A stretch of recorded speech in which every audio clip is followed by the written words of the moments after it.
اعوذ باللہ من الشیطان الرجیم بسم اللہ الرحمن الرحیم الحمد للہ رب العالمین الصلاۃ والسلام علی محمد وعلی آلہ وسلم۔ انشاءاللہ آج ہم سورہ ہود کے مطالعہ کا آغاز کریں گے۔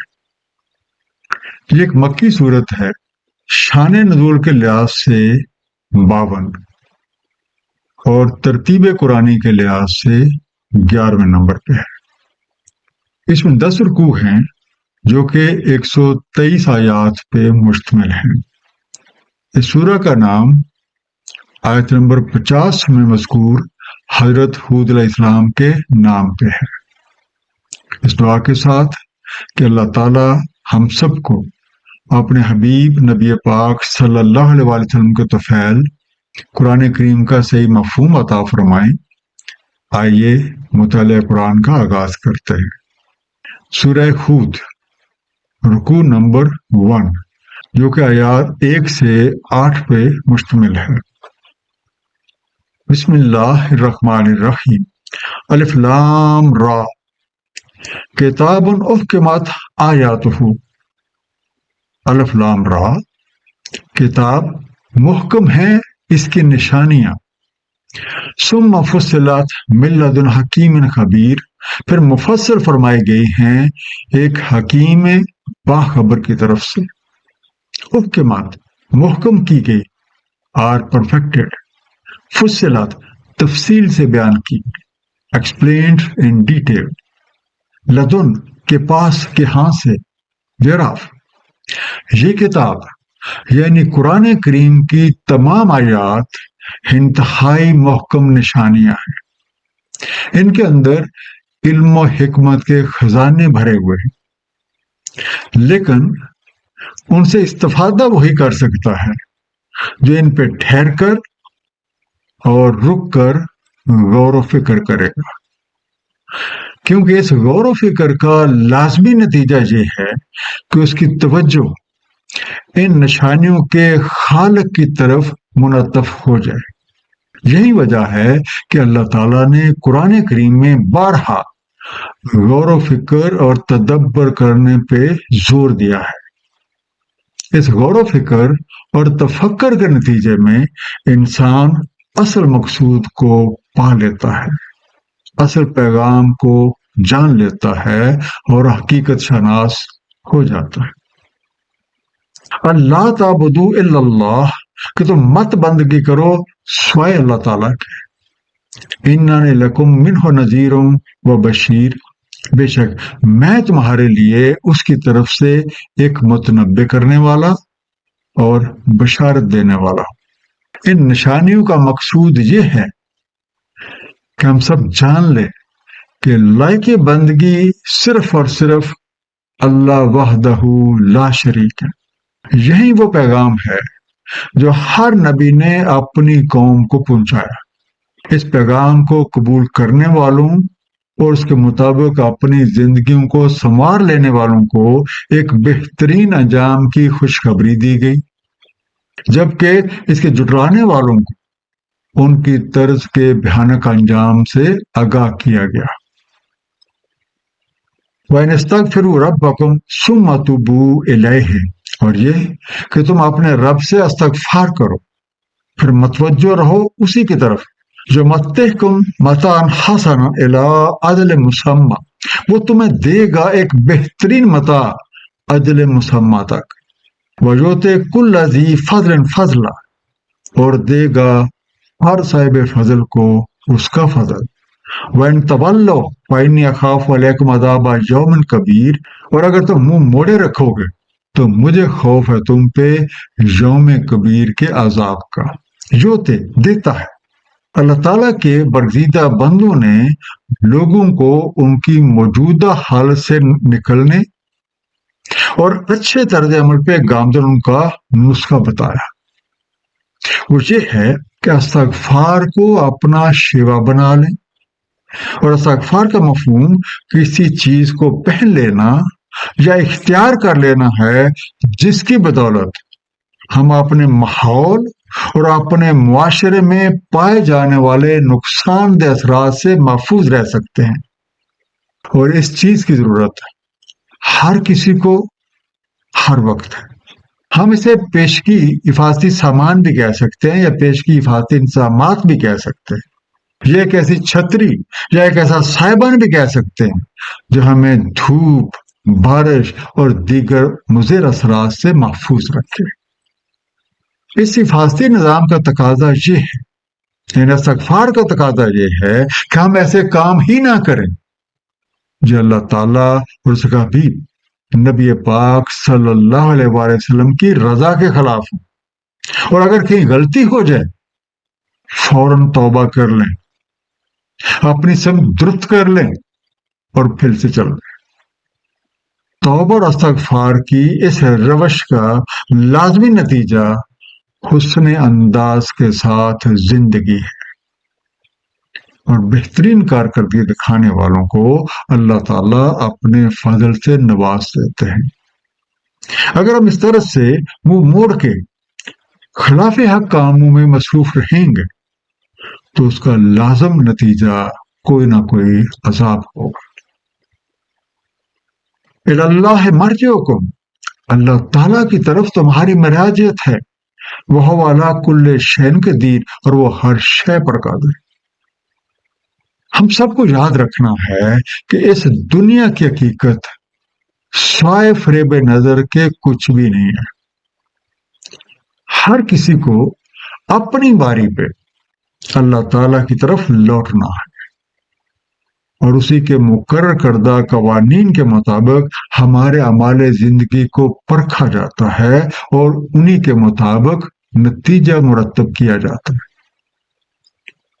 الا انہم یثنون صدورہم لیستخفوا منہ، سن لو وہ دورہ کرتے ہیں اپنے سینے تاکہ مخفی رکھ سکیں اس سے۔ الا حین یستغشون ثیابہم، سن لو جب وہ اوڑھ لیتے ہیں اپنے اوپر کپڑے۔ یعلم ما یسرون وما یعلنون، اسے علم ہے جو کچھ وہ چھپاتے ہیں اور جو کچھ وہ اعلانیہ کرتے ہیں۔ انہ علیم بذات الصدور، بے شک وہ علم رکھتا ہے سینوں کی ذات کا۔ یسنون دوہرا کر لیتے ہیں، فولڈ اپ، یستغشون لپیٹ لیتے ہیں، دے کور اپ، ثیابہم اپنے کپڑے، their garments۔ جن لوگوں کی موجودہ حالت یہ ہے کہ جب ان کے سامنے پیغام حق پیش کیا جاتا ہے تو اپنے سینوں کو دائیں بائیں موڑتے ہیں، اپنے اوپر اس طرح سے کپڑے اوڑھ لیتے ہیں کہ ان کا رد عمل چھپا رہے۔ ان کی نیت اور ایسی حرکتیں شاید لوگوں سے تو چھپ سکتی ہیں، لیکن اس خالق اور مالک حقیقی سے کیسے پوشیدہ رہ سکتی ہیں جو دلوں کے حال بھی جانتا ہے اور دل و دماغ میں چھپی تمام چیزوں کا علم رکھتا ہے۔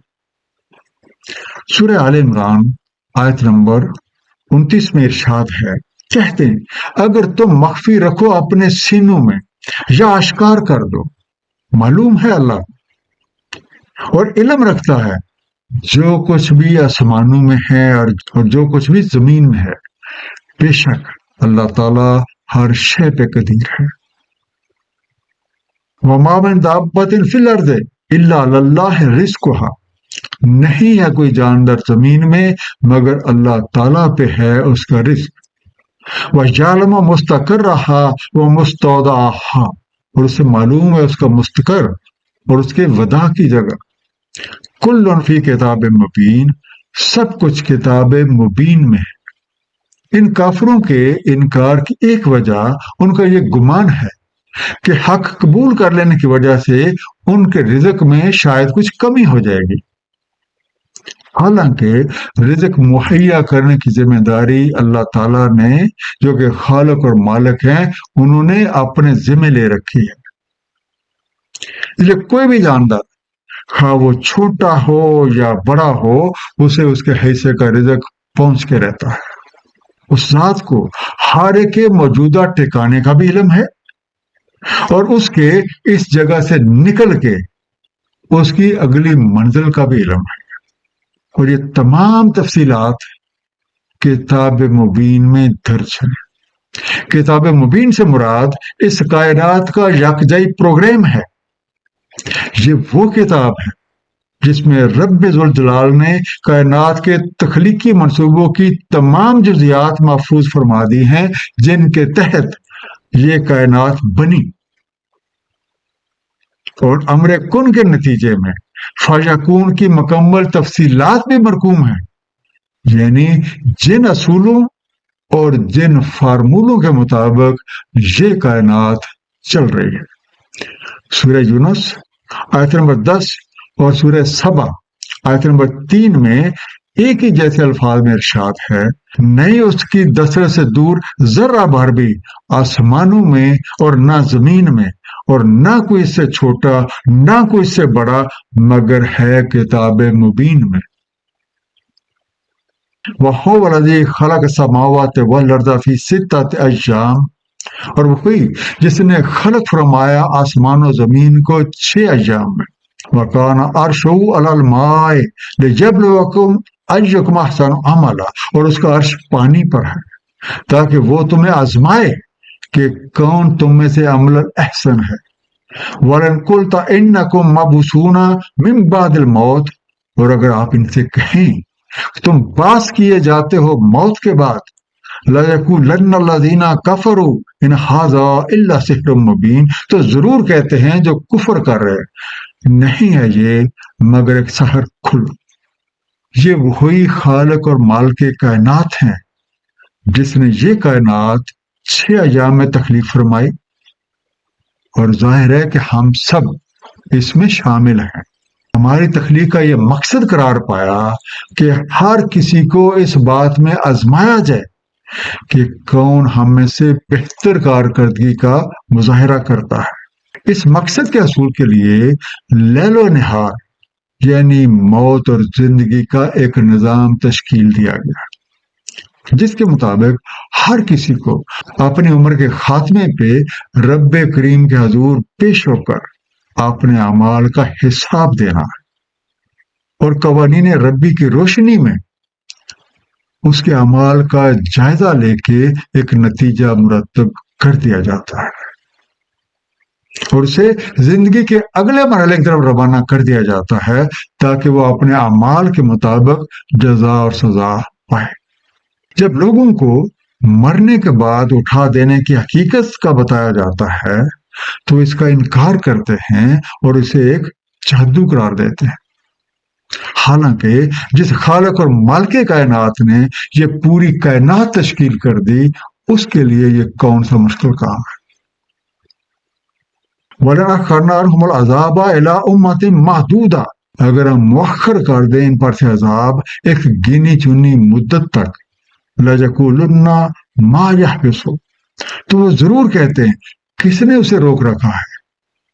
أَلَا يَوْمَ يَأْتِهِمْ لَيْسَ مَصْرُوفًا عَنْهُمْ، سن لو جس روز وہ آ جائے گا ان پہ وہ نہیں پھیرا جائے گا ان سے، وَحَاقَ بِهِم مَا كَانُوا بِهِ يَسْتَهْزِئُونَ، اور گھیر لے گا انہیں جس کا وہ استہزاء کرتے رہے۔ اخرنا ہم مؤخر کر دیں، بھی ڈیلے، محدودہ گنی ہوئی، ڈٹرمنٹ۔ اللہ تعالیٰ غلطیوں پہ فوراً مواخذہ نہیں کرتے تاکہ لوگ ملت عمل کے دوران سنبھل جائیں اور اپنی طرز کو بدل لیں۔ سورہ فاطر آیت نمبر 45 میں ارشاد ہے، اگر مواخذہ کرتا اللہ تعالیٰ لوگوں کا ان کے قصبوں کے سبب، نہ چھوڑتا اس کی پشت پہ کسی جاندار کو، لیکن وہ مؤخر کر دیتا ہے ان سے اجل مسمى تک، اور جب وہ آ جاتی ہے ان کی اجل تو بے شک اب اللہ تعالیٰ اپنے بندوں کو خوب دیکھنے والا ہے۔ ان لوگوں کی حالت یہ ہے کہ اگر کچھ عرصے کے لیے ان سے عذاب مؤخر کر دیا جاتا ہے تو یہ کہنے لگ جاتے ہیں کہ اسے کس چیز نے روک رکھا ہے، حالانکہ قانون ربی کے مطابق جب عذاب آ جائے گا تو اس کو ٹالنا ان لوگوں کے بس میں نہیں ہے، اور نہ ہی وہ اسے بچ کے نکل سکتے ہیں، اور وہ تمام چیزیں جن کا وہ استہزاء کرتے تھے وبال بن کے ان کے گلے میں پڑ جائیں گے۔ ایک مختصر سا خلاصہ سورہ ہود کے پہلے رکوع۔ قرآن کریم کی تمام آیات انتہائی محکم ہے اور ان کے اندر علم و حکمت کے خزانے چھپے ہوئے ہیں، لیکن ان سے استفادہ وہی کر سکتا ہے جو ان پہ خوب غور و فکر کرے۔ ان نشانیوں کا مقصود یہ ہے کہ تفکر کرنے والے کی توجہ ان نشانیوں کے خالق کی طرف منتف ہو جائے اور وہ یہ جان لے کہ اس خالق اور مالک حقیقی کے سوا کوئی لائق بندگی نہیں ہے۔ مقصد تخلیق کے حصول کے لیے موت اور زندگی کا نظام تشکیل دیا گیا ہے، جس کے مطابق ہر کسی کو اپنی عمر کے خاتمے پہ رب کریم کے حضور پیش ہو کے اپنے اعمال کا حساب دینا ہے۔ کارکردگی کے مطابق زندگی کے اگلے مرحلے کا فیصلہ ہو جاتا ہے تاکہ وہ اپنے اعمال کے مطابق اس کا بدلہ پائے۔ کچھ لوگ پیغام حق سے بے اتنائی برتتے ہیں اور اس میں بیان شدہ حقائق کا مذاق اڑانے سے بھی نہیں چوکتے اور ایک دن اپنے ہی کیے میں گرفتار ہو جاتے ہیں۔ اللہ تعالی ہم سب کو قرآن کریم کو صحیح طور پہ سمجھنے، اس پہ تفکر کرنے اور اس کی آیتوں میں علم و حکمت کے چھپے ہوئے خزانوں سے استفادہ کرنے کی توفیق دے۔ صلی اللہ تعالی علی حبیبہ محمد وآلہ وسلم۔